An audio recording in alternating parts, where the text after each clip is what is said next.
सेवा असते, बालदैराष्ट्र होते ते की नाही, जे सेवेकरी आहे ते घेतात. तर रामरक्ष सुद्धा आपल्या रोजच्या वाचनात ठेवायची. आणि हनुमान चालीसा, हनुमान जयंती आणि मारुती स्तोत्र हे सुद्धा आपण आपल्या वाचनात हनुमान जयंतीपर्यंत ठेवायचं.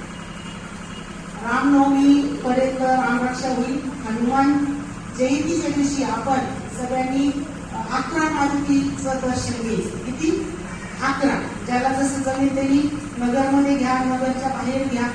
त्या दिवशी 11 मारुती मंदिरात जायचं, फूल फुटायचा, नैवेद्य ठेवायचा, मारुती स्तोत्र म्हणायचा, हनुमान चालीसा. कारण मारुती हे जागृत दैवत हे आपल्यालाही माहिती आहे. बरेच लोक शनिला मारुतीला जातातच, कारण जागृत देवस्थान मारुतीचं आहे. त्यामुळं आपल्याला हनुमान जयंतीचं सुद्धा त्या दिवशी अशा पद्धतीने साजरा करायचा आहे. अजून दुसरी गोष्ट, जसं आपल्या देशावर आता आपण बघतोय तिसरं महायुद्धाचं या संकट आलेलं आहे, त्याच्या निवारणासाठी या मार्गाने, म्हणजे आपला हा विपरीत मार्ग आहे ना, त्या मार्गाने सातत्याने देवीचे पाठ घेतलेले आहे. आणि आईसाहेबांनी हे युद्ध दूर करून लावलेले. आपण कोरोनाच्या काळात सुद्धा बघितलं असेल की कोरोनासारखी महामारी सुद्धा जेव्हा गुरुमाऊलींचा आदेश आला की दुर्गा सप्तशतीचे पाठ ओम धूम धुमावती स्वाहा म्हणून आपण पाठ केले. आणि शेवटच्या 2 महिन्यात हा कोरोनाचा महामारी जी आहे ती हे झाली, कमी झाली. तसं आता सुद्धा आपल्याला आदेश आलेला आहे की दुर्गा सप्तशतीचे पाठ वाचायचे. तर आणि त्या दिवशी गुरुवारी सांगितलं नाही, पण मग शुक्रवारी अचानक मेसेज आला. आम्ही 15-20 महिला होतो, प्रत्येक गिरा मंत्र लावून सप्तशतीचा पाठ वाचला. आता प्रत्येक गिरा म्हणजे काय, जसं दशमहाविद्यामध्ये धुमावती बगलामुखी आहे की नाही, आपला तेवढा अभ्यास पाहिजे. खरं आपण काय करतो, जास्त खोलात घुसत नाही आणि मग काळात देवाचा धावा करतो. तर आपल्याकडे खूप शिकण्यासारखं आहे. तर प्रत्येक गिरा देवी जेव्हा दैवतांमध्ये युद्ध चालू होतं तेव्हा आईसाहेबांनी हे रूप धारण केलं होतं, प्रत्येक गिरा, आणि एका हुंकाराने तुम्ही युद्ध थांबवलं होतं. म्हणून गुरुमाऊलींचा आदेश आहे की प्रत्येक केंद्रात दुर्गा सप्तशतीचा प्रत्येक गिरा मंत्र लावून पाठ झाला पाहिजे. तर आता चैत्र नवरात्र पाडव्याच्या दिवसापासून सुरू होत आहे. 9 दिवस दुर्गा सप्तशतीचा पाठ तिथं होणार आहे 10:30च्या आरतीनंतर. तुम्हाला जिथं नाही जमता यायला त्याच्याने आपल्या घरी आईसाहेबांच्या दुर्गा सप्तशतीचा पाठ वाचायचा आहे. तर आता सगळ्यांच्या आग्रह खातर बरं का, आता सगळ्यांना माहिती आहे वर्षात 2च आपण गुरुचरित्र वाचतो, एक तर दत्त जयंती आणि एक प्रगट दिन नाही, पुण्यतिथी. आता येणारा एप्रिल महिना आहे की नाही, 2च आपण गुरुचरित्राचे पारायण घेत असतो, मध्ये घेत नाही. पण आता हे कोण येत नाही केला, हे आता हे एकदमच अर्ध्या हलकुंडाने पिवळे झालेले, ज्यांना फक्त गुरुचरित्रच वाचायचं असं वाटतं, गुरुचरित्र वाचून म्हणजे आम्हाला सगळं काही मिळून जाईल. तर असे सेवेकरी आहेत, आम्हाला गुरुचरित्र वाचायचं. तर म्हटलं ठीक आहे, महाराजांचा दरबार आहे, आपण कुणाला नाही म्हणू शकत नाही, महाराजांचं व्यासपीठ आहे. तर 14 तारखेला म्हणजे शनिवार परवापासून इथं गुरुचरित्राचं पारायणाला आपण परवानगी दिलेली आहे सेवेकऱ्यांना. तर ज्यांना गुरुचरित्राला बसायचं तुम्ही सूचना दिलेल्या आहे. सकाळी 8 आरतीनंतर पहिल्या दिवशी गुरुचरित्राचं पारायण सुरू होणार आहे. पण दुसऱ्या दिवशी मात्र सकाळी पहाटे 6 वाजता येऊन वाचायचं, माईकवर होणार नाहीये. ज्याने त्यांनी आपलं येऊन वाचायचं आहे. माईकवर कोणतं होईल, एप्रिल महिन्यातून, म्हणजे आता 1 महिन्याने आपलं पारायण असेल, महिना पण नाही.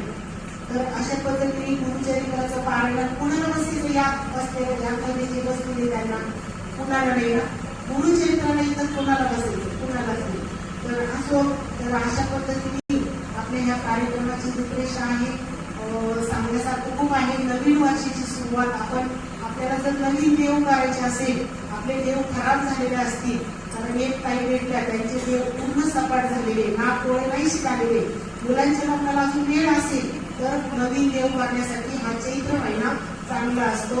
परत श्रीयंत्र, या नवरात्रात आपण श्रीयंत्र जर खरेदी केलं तर त्याचा सुद्धा अतिशय चांगला फायदा आपल्याला होणार आहे.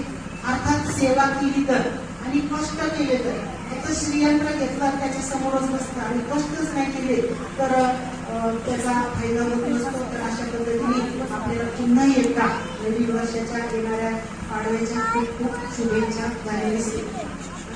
प्रकट दिनाचं नाही, सगळ्यात की प्रगट दिन जो आहे येणारा, आता मी फळ्यावर आपल्या दादांनी दिलं, गुरुवार म्हणजे स्वामींचा आशीर्वाद प्राप्त करण्याचा दिवस. काय त्याने काय सुविचार दिला, गुरुवार म्हणजे स्वामींचा आशीर्वाद प्राप्त करण्याचा दिवस.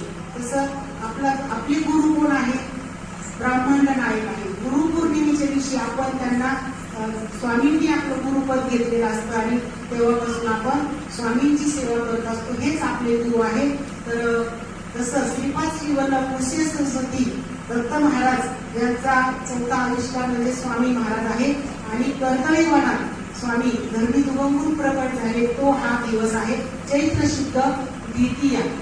आणि त्या दिवशी आपल्याला प्रगट दिन साजरा करायचा आहे. तर तो कसा करायचा, तर मांदियाळी करत असतो आपण. तर मांदियाळी म्हणजे काय, की आपण सगळ्यांनी 10:30ची आरती महाआरती होईल, सगळ्यांनी डबे आणायचे आहे.